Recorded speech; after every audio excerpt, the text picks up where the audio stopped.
nobena skrivnost ni, da ta diagnostični terapevtski servis prinaša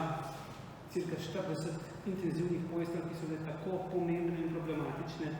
v času epidemije, da prinaša nove operacijske in nadgradnjo samega urgentnega centra, kliničnega centra. Seveda je v projektu tudi infekcijska klinika Ljubljanskega kliničnega centra oziroma obe, tudi mariborska in hkrati tudi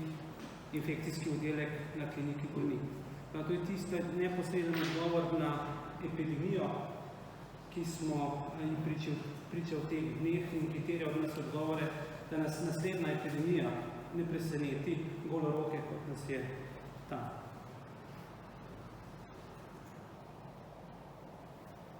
No, tukaj nekaj o sami vsebini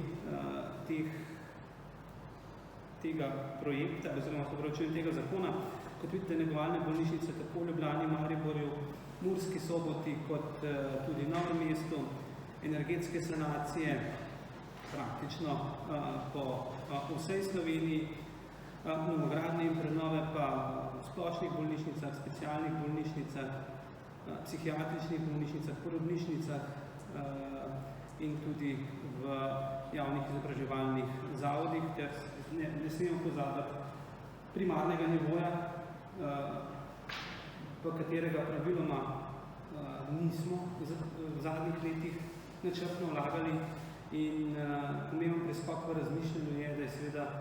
ne samo v besedah, ampak tudi dejansko primarni nivo eden od ključnih stebrov slovenskega zdravstva in je tudi vanj potreba intenzivneje vlagati in omogočiti sploh razmere, da bo ta lahko bolj usklajeno in še bolje deloval kot že danes. Kajti tudi danes vemo, da nas je primarni nivo v času epidemije ključno reševal in da je zgled urejenemu zdravstvu širom po svetu.